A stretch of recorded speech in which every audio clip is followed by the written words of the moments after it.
Welcome back to our series of discussions on humanist and Jewish hot topics or issues that we grapple with. Some of them are evergreen in that they're issues that we face all the time, and some of them are issues that pop up from time to time. But the particular one we're going to be looking at today is the question, the challenge, the issue of what's called Jewish pluralism. Now, there is a difference between pluralism and plurality, and we'll be talking about that as we go through the program today. But I wanted to start with a story that demonstrates part of the challenge of addressing Jewish pluralism. Many years ago, the University of Brandeis, which is known as a predominantly Jewish university, decided they wanted to field a crew team. And unfortunately, their crew team was a total failure. It was losing every race by a wide margin. So they decided they needed to do some research. And so they sent one of the members of the team to go watch the Harvard-Yale regatta. And so when the observer came back from watching that race, he said, "Guys, we've got it all backwards. We need 8 people rowing and 1 person yelling." Now, what the story reflects is the Jewish tendency to argue and to not necessarily be able to all pull in the same direction.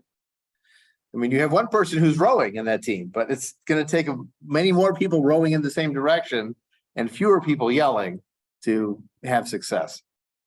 Now, there's no doubt historically of Jewish plurality, the idea that there are many ways to be Jewish. There's the classic line, there are 2 Jews and 3 opinions, or the man on a desert island builds 2 synagogues, one that he attends and one that he refuses to set foot in, and so on and so on. The Jewish arguments that boil down to "you're doing it wrong" are a core staple of Jewish culture and humor and literature as well. I'm going to give you 5 examples just from the biblical period alone. So from around the year 1000 BCE to about the year 500 BCE. One of them appears, in fact, it's a common thread through the whole narrative, is the story of the Exodus. Because after all, the Hebrew people have left Egypt. They've seen all these wonders from their God through the hands of Moses, from the 10 plagues to the Red Sea to the drowning of Pharaoh's army. And what happens? They argue, they complain, they don't listen, they build a golden calf, they claim Moses is aggregating all the power to himself and it should be devolved to the Levites, and on and on and on. Complaint, complaint, gripe, gripe. You know, it's funny, they're called a stiff-necked people often, but what it really means is they're a pain in the neck because they won't listen and they argue. And they're telling even Moses, they're telling, "You're doing it wrong." Now, later in Jewish history, after they've conquered the land, and there are even narratives of tribes fighting tribes. I mean, Hebrew tribes fighting Hebrew tribes through the book of Judges. They conquer the land, they establish a kingdom, but of course, even that kingdom splits in 2. There's a northern kingdom and a southern kingdom. But then you get a fascinating dynamic between prophets and priests. Prophets and priests both claim to be speaking to the Hebrew God, but the priests represent the establishment. And the prophets are the rabble-rousers who are coming to the priests and telling them, you guessed it, "You're doing it wrong. You're, sacrificing the poor to your vanity and to your avarice, your greed. And God doesn't want your sacrifices if you're not doing justice also. You're also worshiping many gods and not just the one God," in the case of some of the northern kings of Israel. So there's a fascinating moment in the book of Amos, who's one of the 12 minor prophets in the section called the prophets in the Hebrew Bible, where Amos goes to the king. He tells the king he's been doing everything wrong. And the priest, who of course works under the aegis of the king, tells Amos, "Go back and dress your sycamore trees, you bumpkin. You're here prophesying in the halls of the king. Who are you to interfere?" And Amos says, "You're right. I'm not a professional prophet. I'm not, I don't make a living at this. I'm called by God. And here's why I'm telling you you're wrong." But it reflects this dynamic of priests and prophets battling with each other over "you're doing it wrong, and trying to get the king to follow their preference. At a later period in history, the king actually does listen to these Yahweh fanatics, whether they're prophets or they begin to make their inroads into the priesthood too. Around the year, let's say 620 BCE, there's a massive reformation of Jewish religious practice that takes place, where they eliminate all these multiple shrines and all these multiple gods and goddesses that had been worshipped all over the land, and even in the temple in Jerusalem. They take out all the vessels that were made for Baal and the army of heaven, the stars and the moon and the sun and everything. They have to clean out the temple because for centuries they've been doing it wrong. They've been worshiping many gods, and you're supposed to only worship the one God alone, according to the terms of the new establishment that has taken over. And they even go so far as to take these holy pillars called Asherim, after the goddess Asherah, and they burn them and stamp them into powder and throw them on the graves of the common people. You get a sense of the animosity there between the Yahweists and the Asherah worshippers. But even that doesn't finish it, because a generation later, after Jerusalem has been destroyed, some of the Hebrews wind up in Egypt in a sort of exile. And in Egyptian exile, the prophet Jeremiah comes to them and says, look what happened to you. This disaster destruction happened because you are worshiping many gods. And some of the men of Jerusalem talk back to Jeremiah and they say, we've talked to our wives and we all agree that when we were worshiping the Queen of Heaven in Jerusalem, everything was fine. But you people had to make us get rid of all those statues and all those idols and stop worshiping the Queen of Heaven, and she's mad. And so that's why we suffered and died. So they can't even agree on the meaning behind the disaster of the destruction. And then the master stroke that happens, this is just 5 quick examples of this internecine rivalry within Judaism in its earliest period. When the major exile, which is in Babylonia, gets permission to return to Jerusalem and to reestablish a kingdom there, they actually don't establish a kingdom. They establish rule by the priests. Now, rule by the priests could be called a priestocracy, but honestly, it's most accurately described as a theocracy because guess what? If you're the priest, you claim to speak for God. So you're claiming God's in charge. He's just left you in charge. And what the priests do coming back, that's a master stroke in politics, but also reflects this issue of plurality, is they find a way to fire the prophets. Remember the priests and prophets were butting heads? The way they fire the prophets is they bring back a book. The book is written by the best prophet who ever lived. And you can know that because it says in the book that this is the best prophet who ever lived. His name was Moses. He is the father of the prophets, those who came before and those who came after. Any future prophet, according to the book, you have to check what they say against the book. And if it agrees with the book, then he's a true prophet. And if he doesn't agree with the book, he's not a true prophet. And in the narrative provided in that book, Moses, the prophet, dies and nobody knows where he's buried. But Aaron, the priest, has a grandson, Zadok, who creates a line of priests carrying down even to this day. In other words, the priests say, thank you for your important work, prophets. We have a book by the best prophet ever that has left us, the priests, in charge. And so you are no longer needed. Bye-bye. Masterstroke. But again, a reflection of mutually contradictory and not accepting of each other alternatives in Jewish life. Just like the people worshiping many gods were not interested in the Yahweh alone cult, and the Yahweh alone cult was not interested in the many gods, and in fact tried to wipe each other out. You read about it all through the book of Kings and the early prophets. Same thing for the prophets versus the priest. Same thing for Moses and the people. There is a plurality where there's more than one voice, but there's no pluralism in accepting the fact that there can be more than one voice. Now, you might have thought at the end of that master stroke, when you've got one Torah and one Jerusalem temple and one priesthood, and by the way, the kings have been wiped out by the Babylonians. They kill the last king they blind the last king and kill all of his children. So there's no heirs to come, but the king is still alive and impotent. And so that's how they deal with the Hebrew monarchy. The monarchy vanishes. So the monarchy is gone. The prophets are gone. You think there's just the priests left. They've got one Torah. They've got one temple in Jerusalem. The end of Jewish disagreements. No. During the Second Temple period, there's a wide variety of ways to be Jewish that evolve. So by the year 100 BCE, you've got the priestly establishment called the Sadducees. You've got a populist, pietist revolt against them called the Pharisees or the Prushim. You have an ascetic sect that feels like they've been passed over in the machinations for who would be the rightful high priest, and they withdraw to a desert community called Qumran near the Dead Sea. Those are often called the Essenes. They practice special worship practices and purity practices and separate from the broader community, but they're a Jewish alternative. And there's even a body of Jews, part of that diaspora living in Egypt now, that are part of the larger Greco-Roman world. They speak Greek, they read Greek. In fact, they translate the Hebrew Bible into Greek because they don't understand the Hebrew enough anymore. These are the Hellenistic Jews. In fact, the Hellenistic Jews are the ones targeted by the Maccabees when they start their revolt, which we celebrate for Hanukkah, but actually was as much of a Jewish civil war between Hellenized Jews and Pietist Jews as it was between Jews and Greeks. So that's just one example of Jewish diversity in this early period. Now, after the destruction of the temple around the year 70 of the Common Era, there is an attempt to consolidate Jewish life to minimize these conflicts. They realize these conflicts have been bad for the Jews.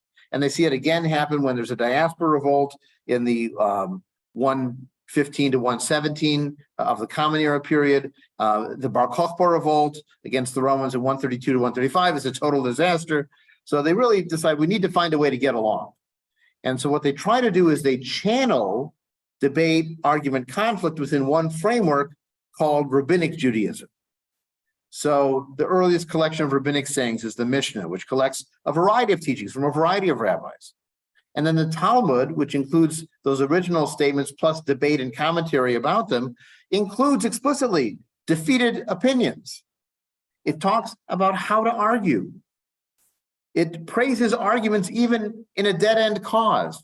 So it says, even if you can prove by 40 different ways that a creepy crawly insect that's not kosher is actually kosher, that's to be praised. So it's taking argument and division and trying to keep it within the fold by, in a way, sanctifying the argument. The process of argument itself is a holy deed. It's called studying Torah, Talmud Torah. So that's a way of trying to channel the disagreement into one framework. But of course, it doesn't work. Because shortly after they create the Talmud, there are people who decide, I don't agree with this Talmud. And I don't agree with the whole theoretical framework you invented to give me this Talmud, because the rabbi said, well, the Talmud is actually Torah also, not just the written Torah, but also the oral Torah, the teachings of the rabbis that were passed down by word of mouth and that we're debating even further today. Those were the rabbinic Jews or rabbinite Jews. And some Jews said, forget it, you're making this up. And they were called the Karaites after the word mikra or scripture. They want to go back to just reading the text. By the way, if you think Karaites, it's a little bit like Quran in Arabic, which also is a read text that's often recited out loud. Kara is to call out loud in its grammatical origin. So the Karaites and the rabbinites disagreed on whether the Talmud itself was actually Torah or not, and whether it was binding or not.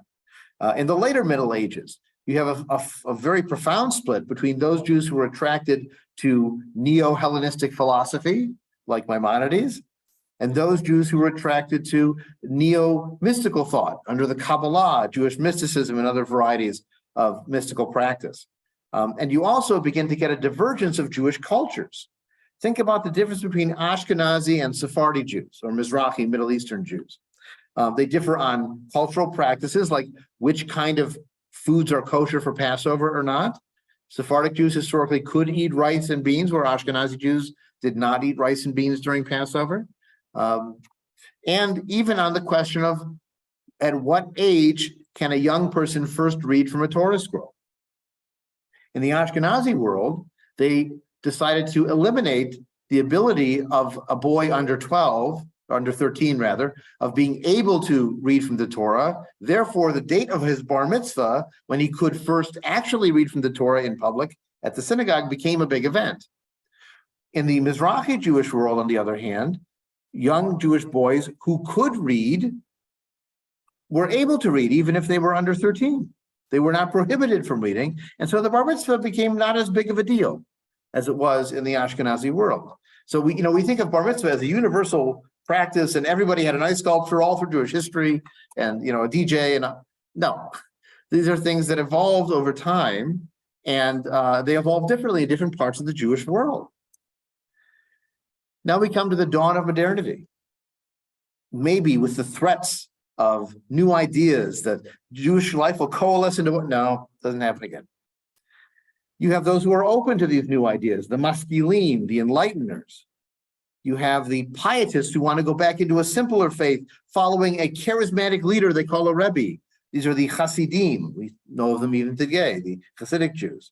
And then there is the rabbinic establishment that wants to continue to follow strict rabbinic law, not go off into pietistic excesses following a charismatic leader, but also not really open to the modernization of science and progress and language and culture and dress.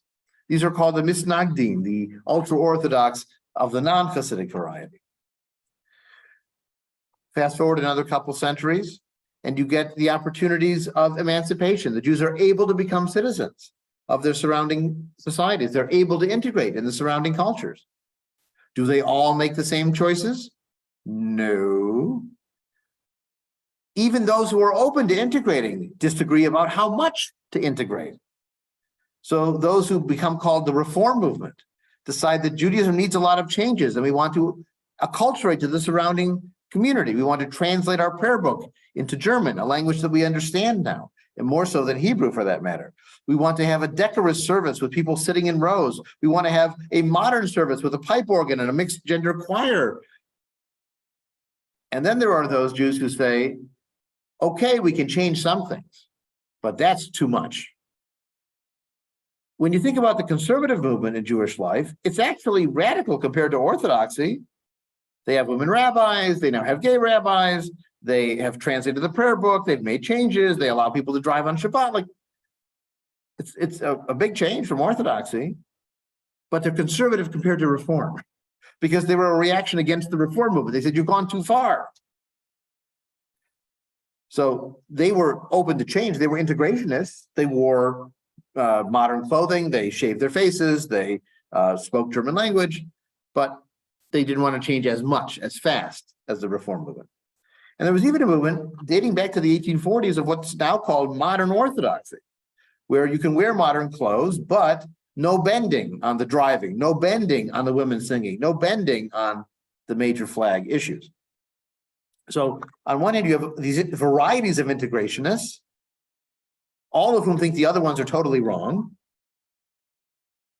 And then you also get the rejectionists, the people who see modernity and go like this, or like this, or like this, right? They don't want anything to do with it. And so they don't change how they dress. They don't change the language they speak. They don't change the surrounding culture they participate in. They self-isolate. These are what today we call the Haredi, or the ultra-Orthodox Jewish communities.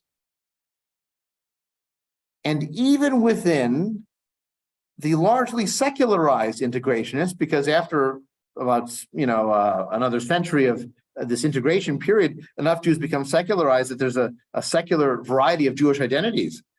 Even the secular identities split. Some are what I call gradual change optimists. They trust in social democracy and liberalization.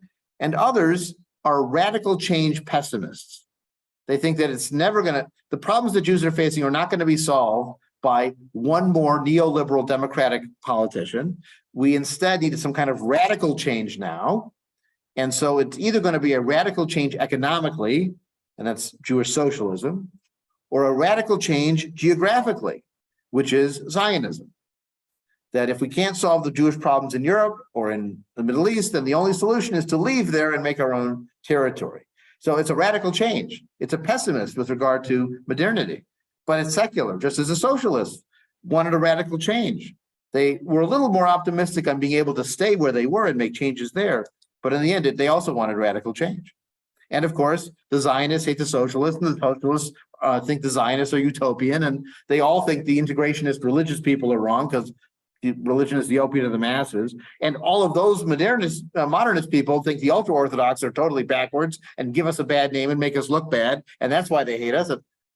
So it's a circular firing squad, or maybe, imagine each of the 6 points of a Jewish star all pointing in the middle and firing at each other. By the 20th century, you get still more denominations of Reconstructionist Judaism as a branch off from conservative. You get Renewal Judaism, which is kind of a branch off from establishment, reform and conservative, but people who are interested in more Hasidic style, but not in egalitarian. They want egalitarian practice. And then, of course, Humanistic Judaism as well, also an offshoot from both the secular Jewish world and the Reformed Jewish world. In the 21st century, do we all get along? No. But the lines are blurring. It's a different dynamic today because you get people who might call themselves conservadox or Orthodox egalitarian, where they want an Orthodox prayer book, but they want to let women lead prayers. There are modern Orthodox women rabbis out there now who take a variety of titles, sometimes rabbi, sometimes maharat, sometimes rabbanit or rabbah. They've chosen their titles separately. There are a lot of people out there who simply call themselves non-denominational or just Jewish.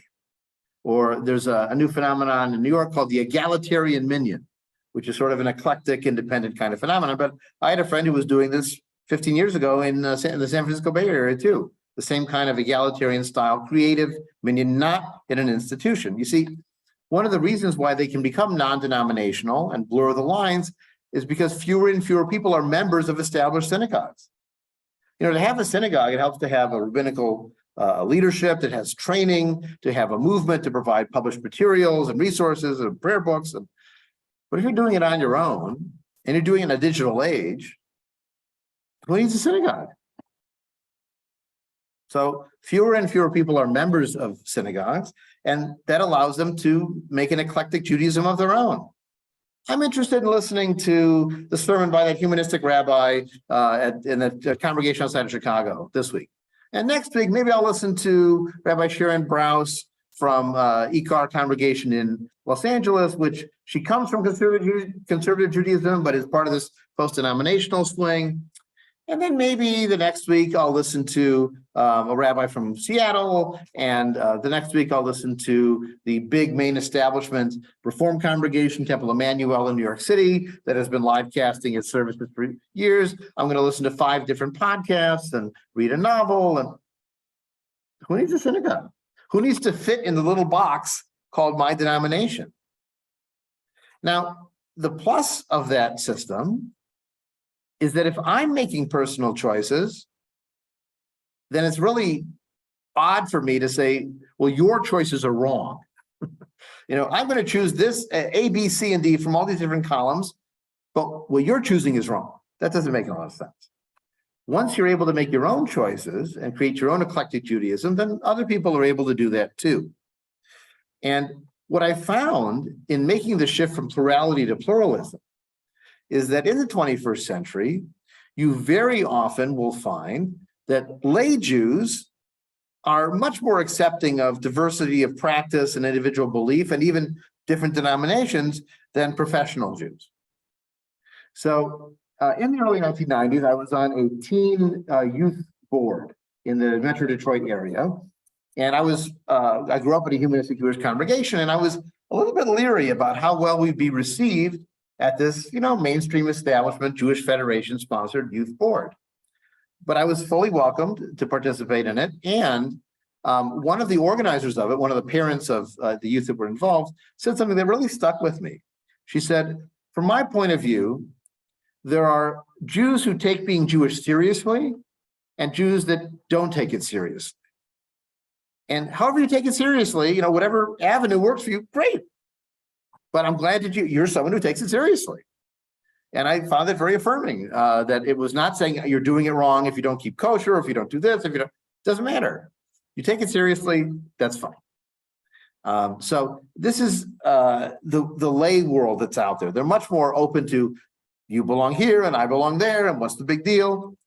I actually saw a very funny text exchange that made the rounds on social media recently. You may know that there's a lot of protests going on in Israel between the right wing that supports the proposed judicial reforms that the Netanyahu government has presented and the left wing, which is adamantly opposed to any of the judicial reforms that they've been proposing. But this text exchange was between two friends, and one of them says, "Do you have a spare Israeli flag I can borrow for the protest tomorrow?" It turns out one of them is right wing and one of them is left wing. And they both want to carry the flag at their protests, but they're willing to trade off, to hand it off one to the other and get it back. And so that's a case where they're on opposite sides of the issue, but they're sharing it. So we very rarely these days get people who would come to our bar mitzvah services and would be mortally offended that we did X or didn't do Y. They see it as just another alternative in the spectrum of what Jews do. When I was growing up in the 80s in the Detroit area, there would be people who would refuse to enter the humanistic congregation there. It was treif for them. They knew it existed, but it was not legitimate as an alternative. You very rarely get that kind of attitude among the liberal Jewish world today. Again, the ultra-Orthodox might have that issue, but in general, in the left of them, you get a sense of toleration and tolerance among the different varieties of Judaism these days. So what are some of the bases of pluralism? And then I want to wrap up and open up for comments and questions.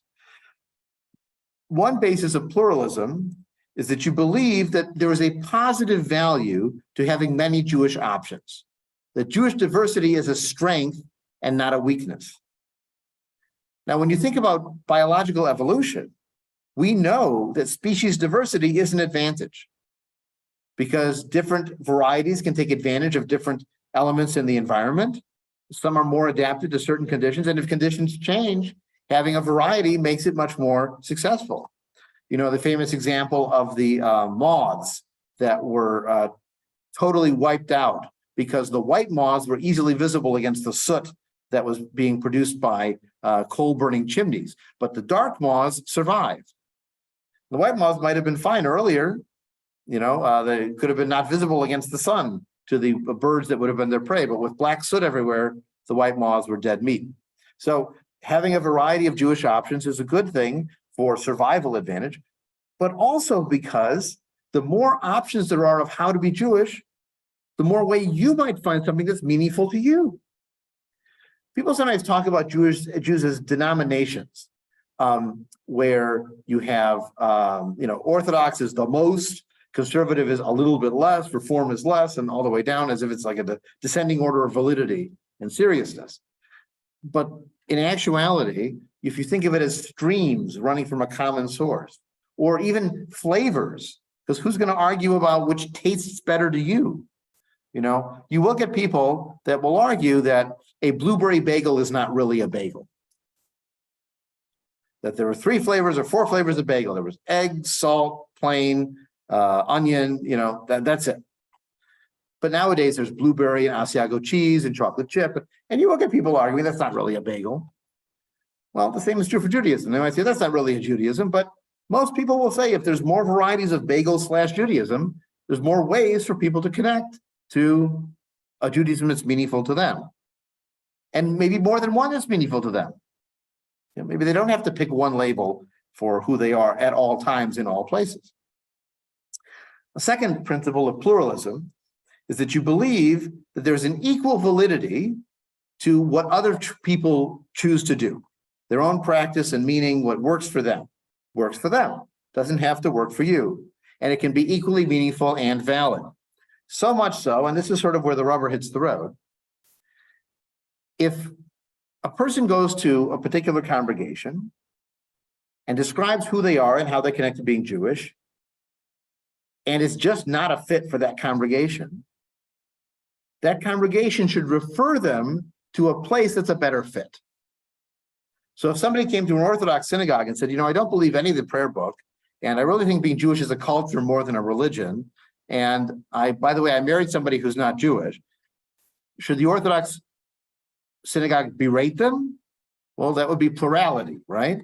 But if they say, well, you don't seem to be a good fit for our approach and our beliefs, here's what we are, but maybe that reform or that humanistic synagogue down the road would be a better fit for you. Or if somebody came to me as a humanistic rabbi and said, I want us to say the traditional prayers 3 times a day. Well, we're not the place to do that. There are places that would be happy to have you show up and participate there. So referral Judaism is a kind of pluralism where you want the best fit for the people, not to fit the people into your model and tell them what they're doing wrong. A third principle of pluralism is that you have to accept that sometimes there's going to be a limited community consensus. Sometimes you're going to have to say no and not include everybody. In the Chicago area, there are actually 2 boards of rabbis. There's the Vaad HaRabbanim, which includes modern Orthodox to ultra-Orthodox, and is only men, of course. And then there is the Chicago Board of Rabbis, which includes everyone from me to modern Orthodox. And they're just, there's some overlap, but they are 2 separate bodies with 2 organizational principles and 2 definitions of who counts as a rabbi. They're just not going to agree. Occasionally they have common cause, but sometimes they don't. The liberal rabbis, for example, want to run a liberal mikvah, immersion bath, that will allow reform and conservative converts to immerse themselves there. The Orthodox want nothing to do with reform or conservative converts in their mikvahs. So this is going to be one of those cases where we just have to agree to disagree. And sometimes we're even going to have to agree to disagree on who is a Jew. Because what does the Chicago Board of Rabbis do if someone applies to be on the Board of Rabbis who doesn't count as Jewish by a conservative or Orthodox definition? Are they going to say you can't be a rabbi here, even though you went to the Reform Seminary and you were ordained as a Reform rabbi and are a member of good standing of the Reform Rabbinic Association? In the end, it's not the place of the Board of Rabbis to make that call. They have a limited community consensus, and they're willing to accept that sometimes they're going to agree to disagree, or sometimes just not speak to each other. Sometimes silence is better than arguing. Now, one of the keys historically to bridging this pluralism was to have a common cause. In the late 19th, early 20th centuries, there were Jewish social service agencies that would be meeting grounds of varieties of Jewish identities. You would have the advocacy for the founding of the State of Israel, the early Zionist movement that crossed denominational boundaries. You would have fighting against anti-Semitism, a response to the Holocaust. These were issues that united the Jewish community across denominational ideological belief and practice boundaries. Now, can we find such a common cause today? Well, anti-Semitism might produce that, but even that becomes a problem because of the divisions that we have of theology and practice. A few years ago, there was a spate of anti-Jewish violent acts that were taking place in New York City, and they were targeting people who were visibly Jewish, that is, the Orthodox and ultra-Orthodox communities, because most Reform and conservative Jews don't wear a yarmulke, certainly don't wear the black hat outfit of the Hasidic world. They organized a march, the organized Jewish community organized a march to resist this anti-Semitism and to push back. Do you know who didn't participate in that march? The ultra-Orthodox, who ostensibly were the ones being targeted. But they didn't participate because, guess what? Who was going to participate in the march? Women in shorts and women rabbis would speak, and women without their head covered would be there. And so even though the march was on behalf of this targeted Jewish population, and in response to the provocations of anti-Semitism, it couldn't get unity to include that group as well. And of course, we know Israel is a very divisive topic. You can see it on the streets of Israel itself, but even more broadly among the Jewish community as a whole, questions of war and peace and treatment of the Palestinians and Israeli Arabs and boundaries and relations with right-wing governments in Europe and there's all kinds of tensions between Jews in America over Israel, that Israel is not going to be the unifying factor it was 50 or 75 years ago. Most of us, however, get along well enough most of the time.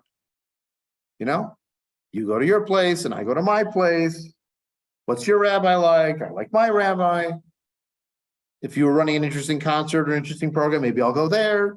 If I'm doing something, you'll come to me. Live and let live. Actually, if you're talking to a relative and you're both members of some Jewish organization, even if they're very different, you're the minority, because most Jews today, at any one moment, are not a member of anything when it comes to denominational congregational identity. So we, the members, we, the ideologically identified, have something in common with each other, even if the content of our belief and practice are very different. And maybe we can find a way for all of us to get along a little bit of the time. For major provocations, major issues. I mean, even these legal protests in Israel have produced statements in opposition to it that I would never have expected.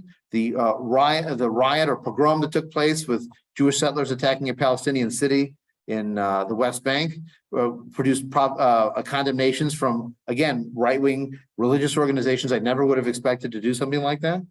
So there are times where we can find common ground. And maybe that's going to have to be enough, that our range of pluralism may be limited. It's not going to cover everybody because they're not going to include us. And we have limited expectations of where we're going to find common ground and how often that's going to be. So it's going to be a coexistence of plurality and pluralism at the same time. And we just have to find where we can build common ground if possible, and where we can learn to live with difference when necessary.